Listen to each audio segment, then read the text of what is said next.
good, everyone? Welcome back to the channel. In this video, I want to talk about a topic which is very important to me and a topic that pretty much defines the situation that I found myself in during the last days. It was fueled by the feeling of unproductiveness. And for me personally, it's a feeling that I don't know how to approach most of the time because it comes when I don't want it to feel, and it comes when I don't expect it to come at all. So I found it quite difficult to deal with this entire topic of, just don't really liking what I'm doing these days. So I thought about sharing my thoughts on this topic, which I think is very important, maybe and hopefully for also a lot of you guys. At first, I want to give you guys a little sort of information about how my entire year went on and which situation I'm finding myself in right now. So I was traveling quite often throughout the year. I was shooting productions abroad, all throughout Europe and the States also. And now as the days get colder and shorter, it's that time when a lot of clients don't reach out that often anymore. The peak time of my work, for example, is usually during late summer and autumn, and also in spring, I would say. Summer is alright, but when it comes to winter, it's not that there are not any jobs for me, but they slow down, like client requests, they get fewer and fewer, which is a normal thing, I would say. But it's still a feeling that is new to me because I'm also new being self-employed. So there's a lot of stuff that comes with it which I'm not used to.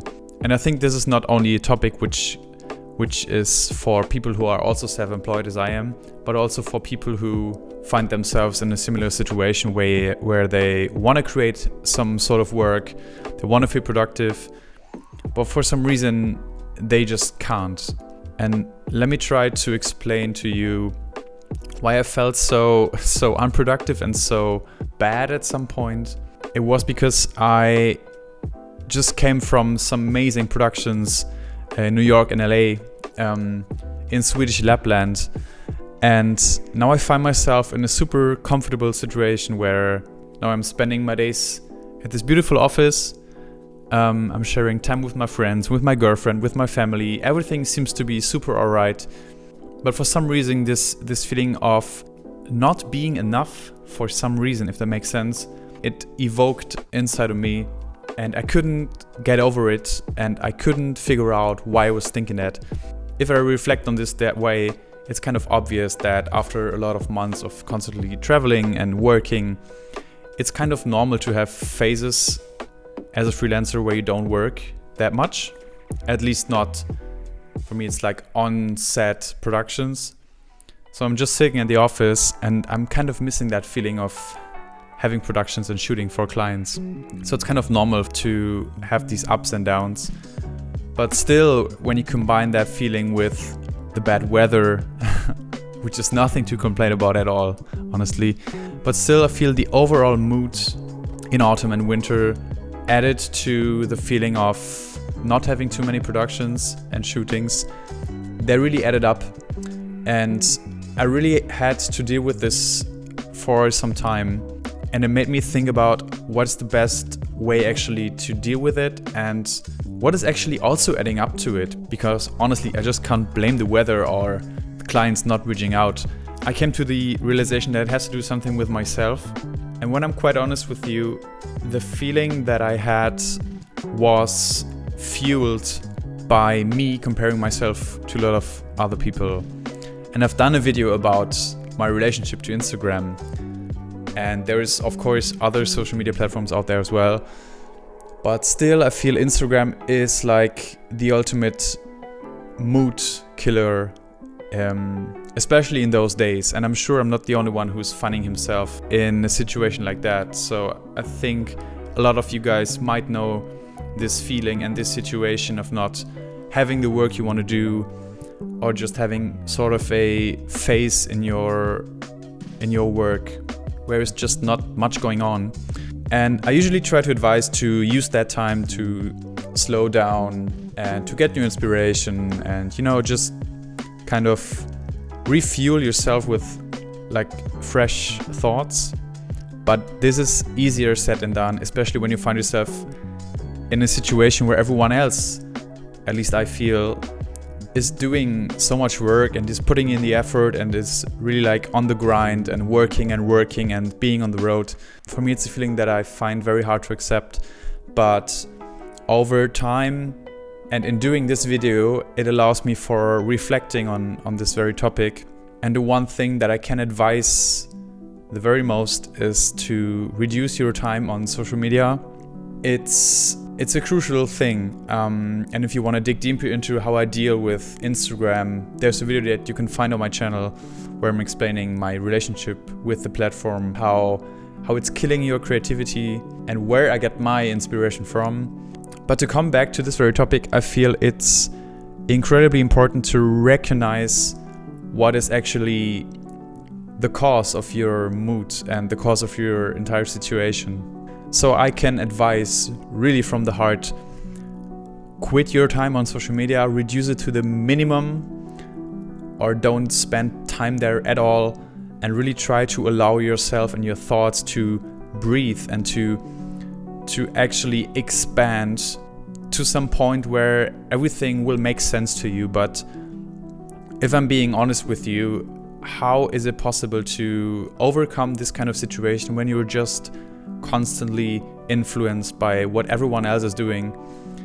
It doesn't make any sense at all, and it's ultimately not good for yourself, your entire mind, and for the future work that you want to create. Because if you're stuck in this situation where you're just comparing yourself, like honestly, where's the point of this whole like consumption? I think we tend to tell ourselves we're looking for inspiration, we are looking for the next move, the next big thing, and blah, blah, blah. But, I'm a guy who's trying to just focusing on doing 1%, like improving 1% every day.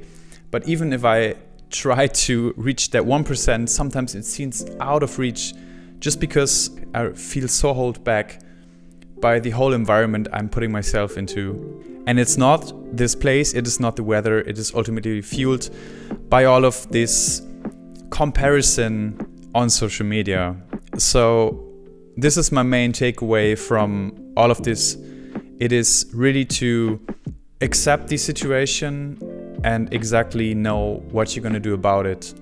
And it can be taking some time off, it can be doing vacation, it can be going for a walk, it can be spending time with your family, with your friends, and just completely changing your state of mind, kind of. And it also can be sitting in your office and not getting distracted by anything than actually the work you want to do. It is easier said than done for me. I'm sharing this office with 3 incredible people, and I'm sure also know that feeling of a lack of creativity or motivation. But it's sometimes very hard for me to keep up with them and to just sit on my chair and focus on the work that I want to do. And therefore I would say, just give yourself some time and don't try to force it at all, because this will ultimately lead to even more pressure and even more extend the feeling of not being enough and not being productive enough. And today I found myself in a situation where it made click at some point. I recognized I was going through so much thoughts. So what I did today was just noting down everything that I want to do, everything that I want to share with you guys, and where I want to share it and how I want to share it. And just noting down all of these things really allowed me for getting more structure for myself. And I'm feeling a little stupid to share all of this because it's so obvious to do. I mean, structuring and putting things into categories and collecting ideas and putting everything together is sort of a elemental thing to do in a creative process. But still, in a situation like this where you don't feel yourself at all, it's kind of hard to come back to the point where you can just do the work. And that's why I want to encourage you guys to share your experiences with me in the comments. And I hope I could help you with my advice to overcome those situations where I'm sure we find ourselves, especially in the creative scene, where we find ourselves over and over again. And it's easier said than done oftentimes to just block out everything and to just focus on yourself.